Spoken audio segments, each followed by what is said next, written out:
nag-order ako sa Lazada ng coffee press. Ayan, dumating na siya. Ayan na, deliver. Ayan, ang ganda ng mga packaging. Naku, dapat i-ano to, Junil. I-sanitize natin kasi galing China to eh. Kuha tayo na yung wipes. Akala ko yung lang tissue. Saka yung alcohol. Inahawakan na rin naman. Charot lang. Ayan, buksan natin tong coffee press. Ganda ng niya, naka-bubble wrap na. Ayan. Ito kasi nakailang coffee press na kami na glass. Ilan na ba yung nabasag natin? 4 o 5 na yata. Kaya nag-decide ako na umorder sa Lazada naman. Pero this time, hindi na siya glass. Kasi nga, pagka glass, laging nababasag. Sino ko ba ito in-order? May na yata ito? 2 weeks ba o 3 weeks bago siya nakarating. Kasi syempre, quarantine ngayon. Naka-lockdown tayo. Kaya medyo mabagal ang delivery.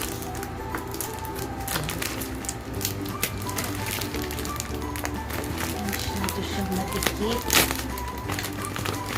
Pero maganda. At least, seal. Na-seal.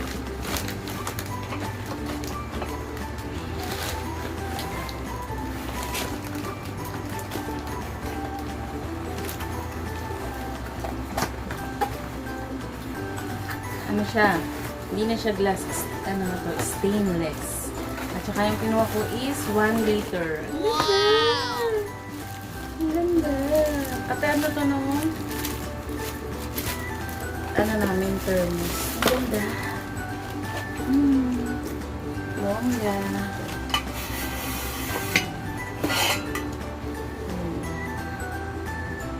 Ang ganda niya. Tsaka mukhang heavy duty na to kasi stainless siya tsaka makapal. Ni-enjoy na lalo ang kape. Kasi nga, yung mga na-order namin na glass, lagi na lang nababasag. Konting tumba lang, kagaya na nagbuhugas ka. Nuhugasan mo siya sa lababo, na ganun lang, natabig lang yung banda dito, nabasag na. At least ito, tatagal to. Sana nga tumagal. Ngayon kasi, ang ginagamit namin is yung coffee maker. Ayan, yung coffee maker. Yung kasing coffee maker namin, may leak na rin siya, kaya kailangan na rin palitan. At saka pagka coffee maker, parang ang bilis din lumamig yung kape. At least ito, talagang kulong-kulo yung tubig bago mo siya ilagay dito. Binababad muna namin siya ng mga at least 5 minutes to 7 minutes. Tapos tsaka siya i-press. Ayan, ganyan mo siya. Ayan. Pwede mo na siyang inumin. Pag ito kasi, malakas kasi uminom ng kape. Itong isang 1 liter na to, isang inuman lang talaga to. Ang ginagawa namin, inilalagay namin yung sumusobra sa 2 cup. Nilalagay namin doon sa thermos para hindi siya agad lumamig. Wait lang, kunin ko yung thermos namin.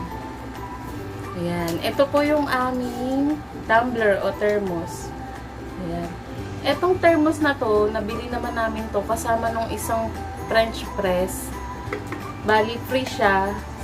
Ang brand niya is Omega. Binili namin sa SM Department Store. Worth 550 ata yun o 450, hindi ko maalala. Maganda siya kasi hindi siya agad-agad lumalamig. Kahit maghapon na siya, hindi lumalamig yung kape. Stainless din siya. Diba? Terno siya. Marami siyang color eh. May white, orange, gold. Pero ang napili namin is itong kulay na to. Parang teal. Anong kulay niya? Basta terno siya. Ang ganda ng kulay. Mamaya itatry namin to. Maglalagay na lang ako ng additional clip.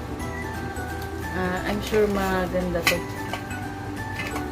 At yung pinaka niya, may shape naman pala siya. Kagaya din ng ibang French press. Ayan yun. Yung pinaka. Ang kalaban lang siguro nito is yung magka-dent siya. Pero sana hindi naman siya magka-dent. Kasi makapal siya eh. Ganda. Ayan, ganyan siya kalaki oh. 1 liter siya. Ayan, kung order kayo, ito nga pala ay worth, ano nga ulit yun? 100. Ang worth niya is 1,000. Uy, akin na yung pangbalot.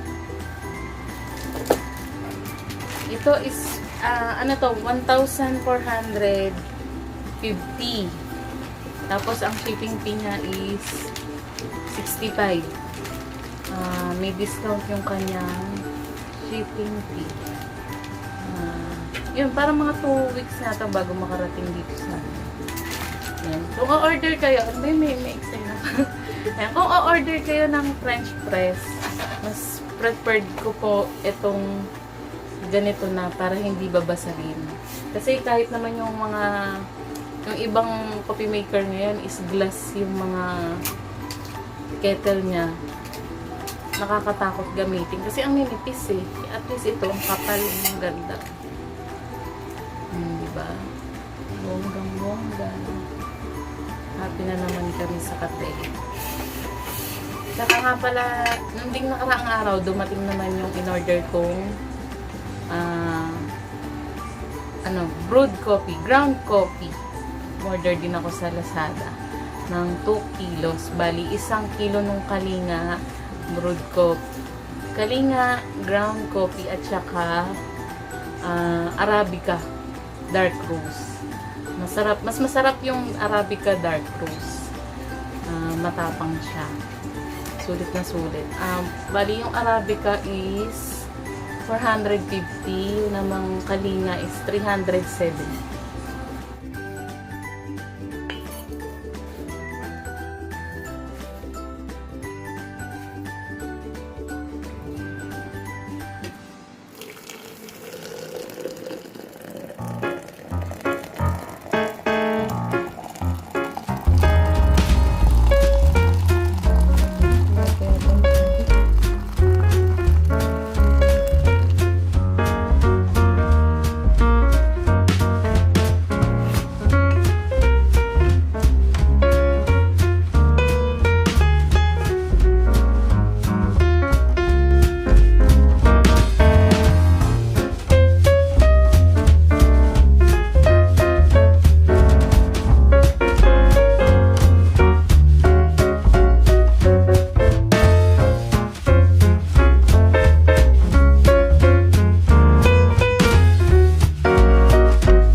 Ayan, hanggang dito na lang po.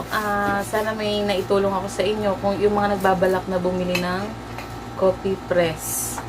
Ayan, maganda po ito. Bongga. Thank you for watching. Bye!